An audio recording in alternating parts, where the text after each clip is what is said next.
Well, hello everyone. I'm a little on the hot side. It's 100 degrees, and I don't like cassock albs, and I always wear a cassock, so I'm wearing an alb also. So I'm just going to go ahead instead of usually wearing what a bishop's supposed to wear when he's teaching. So please forgive me. Now I have to do another forgiveness. I have to make sure I'm in focus. Forgive me for just a brief moment. Thank you. The kinds of questions I've been getting about daily Mass include questions like, who are these people? Or tell us about feast days.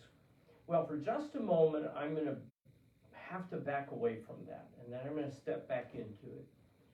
I want you for just a moment to think about all of the holy days that are in. If you're watching from the United States, help me with this one.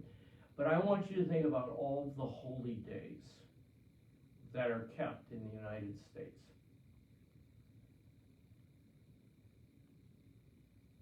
I know what you're going to say. They're not holy days. Really?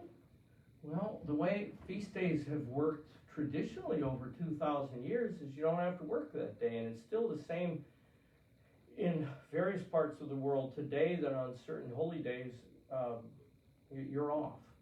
I mean, obviously, a fast day would be Good Friday. It isn't until recently that people actually had to work on Good Friday. It's true that what we now call spring break really was Easter break, or more particularly Holy Week, so everybody could go to all the Holy Week liturgies. It is true that with what do they call now, winter breaks, that was always a Christmas break, wasn't it? But here's what I want you to think about when you look at the various days. Let's look at January.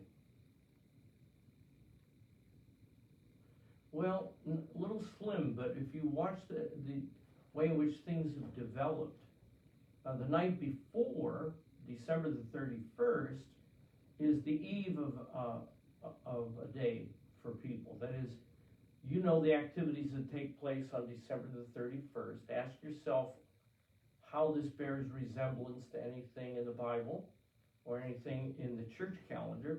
Let's just think about that. And as you know, January the 1st is a holy day. It's called the Feast of the Circumcision, or Holy Name. Today, by the way, in some of the calendars is Holy Name Day, today the 7th. But many people keep it on January the 1st when Jesus was named. And on we can go through all of the feast days. But notice how the secular feast bumps it. Let's look at March. Name your favorite saint of March. I know, it was St. Joseph, wasn't it? Oh, sorry. It was the Blessed Virgin Mary, the Feast of the Annunciation. Oh, sorry. St. Patrick? Okay. So the secular calendar is something I'd like you to ponder. Sit down and write down all of the holy days that are kept in the country in which you live, and then find out if they had anything to do with a religious festival. Let's look at December the 26th. Still in some parts of the English-speaking world, it's called Boxing Day.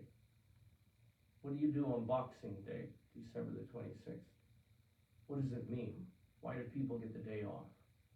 So I want you to do that because I want to introduce you to an author, a religious sociologist, who tells us, Robert Bell is his name, tells us that whenever the church fails to keep her festivals, I'm paraphrasing him, that the secular will come in and reclaim it or establish one. Isn't that interesting?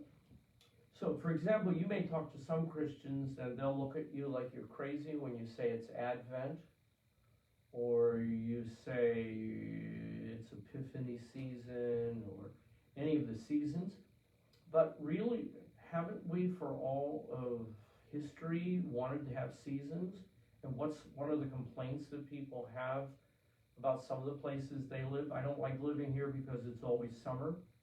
or I don't like living here because it's winter and we have 5 days of summer. Many people say that what they really like are the seasons of the natural year, don't they? They really do like spring and summer and autumn and winter. But same with the church seasons, isn't it? We've had church seasons as long as we can even imagine.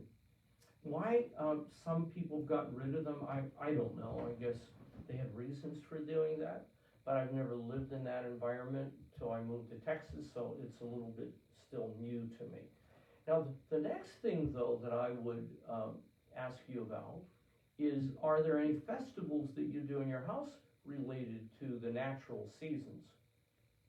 Are there some things you consider to be wintertime activities, or springtime, or autumn, summer? Are there some things you think of in your mind when you think of the seasons? Now let's think about the colors. If I were to say to you, think about the colors of those seasons, what's your winter color in your mind? Your autumn color? Your spring color? Summer, all of those, what do they have? I think they have different colors for you. And so you see, the church has, throughout the course of 2,000 plus years, always given us festivals. We have inherited it from Judaism. One of the things that I enjoyed growing up in an area that was multi-ethnic, I think they have other names for it today, but multi-ethnic, was that we were brought up celebrating everybody's feast days and festivals, and never thought much about which one ranked over the other one, but it was mainly just celebrating with families the various things that they were celebrating according to their traditions and their customs and even their religion. It's great fun. But the church has always had a church calendar. And I'm amazed how often I find people in our tradition who are clueless about saints' days. I mean, really? Now, even the most basic ones would have the Feast of the Apostle and the Feast of our Lord. So that's always been a natural part of the rhythm. But just looking, because some people will say to me, well, which purple do you use? And I would have to say to you, I am ambiliturgical. I'm interested in the faith of the church and the various books that she has used over the years as it relates to interpreting for the culture those biblical events. So if you look carefully at a church calendar, it always honors the events that take place in our Lord's life. For example, yesterday was the Feast of the Transfiguration. That's biblical, isn't it?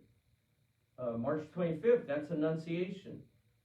That's biblical, isn't it? Somebody will say that's a made-up day. Okay, well, let's go with that. December the 25th. Okay, that's Christmas, the way we celebrate it. Was it the actual day? Probably not. But something remarkable, if you catch my drift, happened 9 months before December the 25th. That's March the 25th. That's the Feast of the Annunciation. And that's biblical, as is the birth of Christ. So people sometimes get caught up in having to now create and make all sorts of new events and festivals that don't really have a great basis in the common understanding and history of the people. Am I complaining? No, of course I'm not. But I just want to say with Bella that if we don't keep our festivals, don't go around saying that somebody took them from us. Many instances they didn't. We just let them come in. It's like open your house up and say, hey, take whatever you want. So that if you and I do not celebrate these various saints' days and festivals and traditions, we should never be surprised when they disappear. And a test of that is to ask your children, your grandchildren, how are you keeping in these days? That's a test to see how they've been handed down, because you know the word for, in the Greek language, for handing something down, passing something down, is paralava. And I've been convinced or tradition it could be called. I'm convinced that we live in an age of paralobophobia, an irrational fear of tradition, an irrational fear of passing down what has always been. And here's the kicker for us. We've reversed the way in which we approach conversations with people. Today, there are people put us in the defensive and say, why do you people do that? Instead of us being able to say, why did you stop doing it? The burden of proof is never on those who continue to do what's always been done. The burden of proof is on those who've decided they don't want to do it or they want to change it. What's the reason? Laziness, don't like it, didn't speak to me. You know, in many instances, it's the me factor again, isn't it? So let's go back and see. 1928 prayer book, which is something a number of you know about. If you look in there, you'll discover the tables and rules for the movable and immovable feasts, together with the days of fasting and abstinence. Whoa, two words that everybody likes today, through the whole year. And it tells you how to figure out which ones rank. A table feast, listen to this one, to be observed in this church throughout the year. Wow. Also says in this book that the priest is supposed to announce on Sunday what the days are to be celebrated this week. So in other words, he's supposed to get out the church calendar and say, did you know this week is going to be the feast of fill in the blank? And what's the normal way the church has done that? As a result, we will be gathering together on that day to celebrate the sacraments, to do morning and evening prayer. Ooh. Wow. So that's 28 prayer books. For those of you who are really 28 prayer book aficionados, then I would just say that's a part of it. Now, a modified form exists in the 1979 Book of Common Prayer, expands it one sense, and it lists the 7 principal feast days of the church. Translated, what that means is that those are days that in some traditions, including elements of our own, are called holy days of obligation. Can you name the 7 principal feast days of the church? If you can't, go get out a prayer book and you can figure it out. Now what's happened is in 2019, the Book of Common Prayer for the ACNA was published, and it's fairly clear. In fact, it says red letter holy days. Yesterday was a red letter holy day.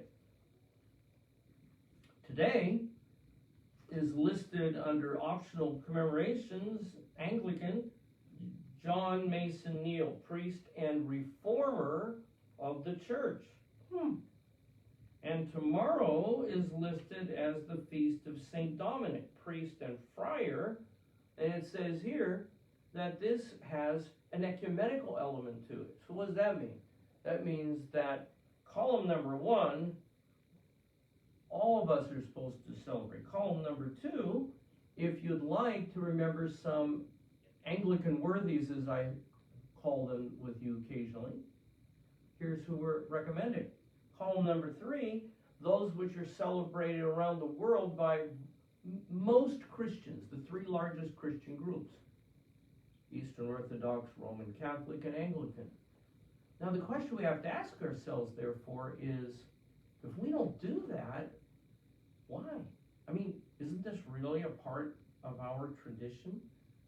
And don't our people have a right to know something about those saints? Well, let's check that one out a little bit.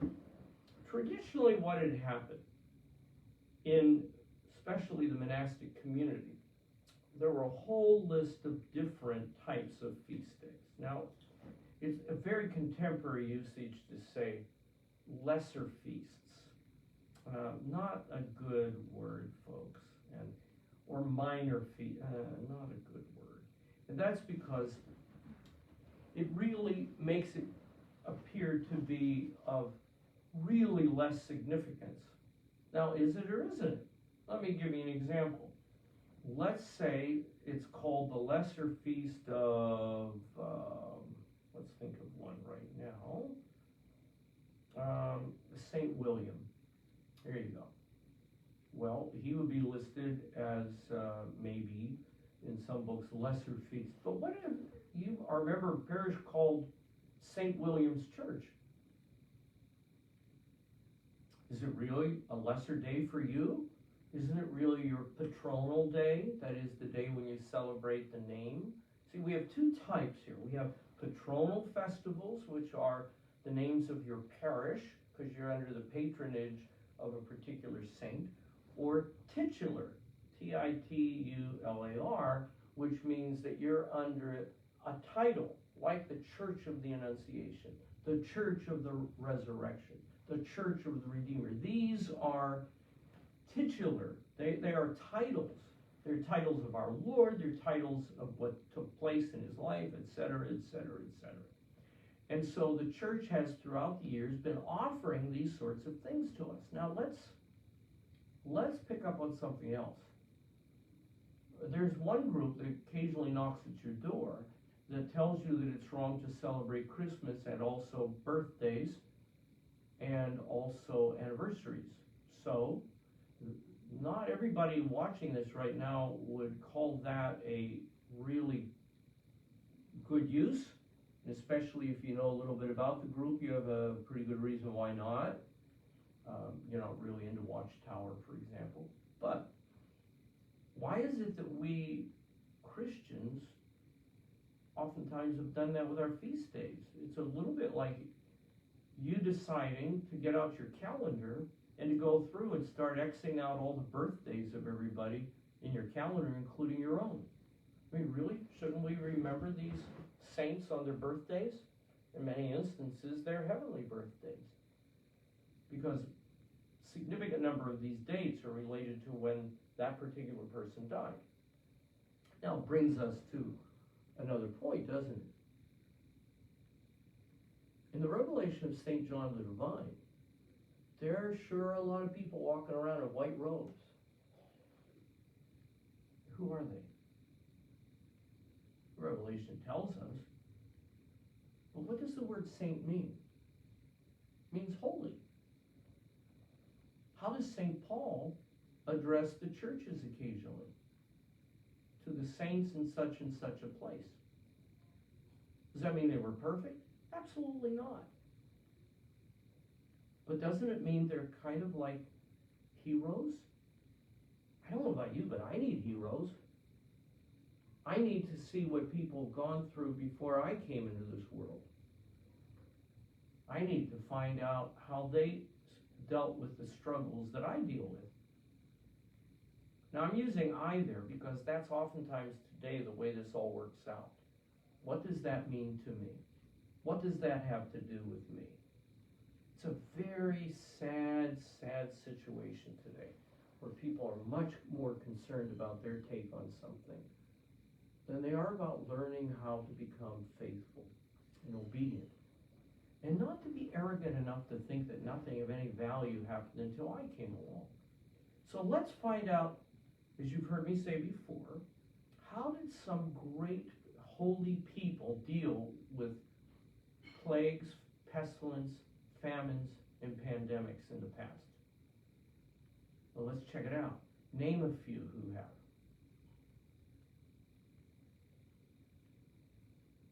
Have we forgotten? Let's go back in history over the last 2,000 years. Let's just make it simple and say the Christian time, AD for us, and CE for archaeologists and people who are now taking a secular view on numbering. Let's think about it for just a moment. Anything significant happened during those ages? Any floods? Any wars? How do people handle things during wars and earthquakes? Name some of them. What did they pray to God when they were watching somebody in their family die? What happened when they began to say, "Why me, Lord?" What did the saints wind up saying after they asked that? So, the sad thing is that we can probably name a movie, an actor, an actress, a sports hero, politicians, and people who have a number of opinions about a number of things. And we can quote them fairly well. But why can't we quote the saints? Why can't we find for our reading a great desire to go back and find out why they worshiped the way they did, thought what they did? Why did they die for the faith? When they were being persecuted, why did they decide not to compromise with the world? Because in many instances, you do know that, don't you? Many of the martyrdoms are a result of refusing to reject Jesus and refusing to compromise with the world. How do Christians today reject Jesus? How do Christians today fail to stand up and defend the faith? How do Christians today take what they believe and then compromise it and deny it when they're put in positions of authority? Does that bother you? One of the things we see in the lives of the saints is consistency. Sinful consistency. But the consistency is, even though they fell, they repented. But how would you and I be able to identify with somebody, a human being, who had never had a struggle or had never fallen? They'd be out of our reach in terms of understanding. But the saints are not out of our reach. And so we need to remember them. We need never to forget the saints. And how will they be listed in varieties of calendars? It depends upon the age, the jurisdiction, etc. That is to say, did the apostles get first ranking? Sure. Any feast related to our Blessed Lady? Well, of course. The feast days that are oftentimes forgotten related to our Lord, like his naming and his circumcision. Hello, culture, what are you doing? And what about the Epiphany? 3 wise men, they come. Hey, culture, what are you doing? And Christians, have you already taken down all your Christmas decorations by January the 6th? Sorry, wise men, no room in the inn for you. They're gone. See, on and on, we continue to compromise. And then what happens one day after we've compromised and forgotten the saints is we discover that there's a whole new regime. There's a new sheriff in town. Another religion, secular humanism, ideologies that you don't like. But you see, if we don't keep the daily festivals, the daily feast days, the daily days of fasting, another day I'll talk about that, and the daily commemorations that the church has provided, please don't ever be surprised when you wake up someday and discover they're all gone and forgotten. You can't be responsible for other people. But you can be responsible if you're in leadership in the church for reminding your people, oh, priests, please remind your people. Bishops, please enforce this. Deacons, please share it. And beloved laity, if they have forgotten to do it, remind them. I'll leave you with a final thought. It has been the custom of the church for a very long time that whenever sending out a letter, and you put the date, always the line next to be able to put what day it is. Keep your calendar near you, your church calendar. Sometimes they're called ordo calendars. And on a particular day when you're sending something to somebody, remind yourself and remind them who's being remembered that day in heaven. Which saint, which feast day. And, oh, does this sound like a commercial announcement for which I am so sorry. If you have our book, the book that my wife and I wrote now many years ago, I think, called To God Be the Glory, go in there. It not only names a number of feast days, but it tells you some foods you might want to eat, or some ways that you want to celebrate it, ways in which you can keep it alive. And if you keep it alive, then someday somebody's going to want more. If you let it die, it may never be known that it even existed. God bless you.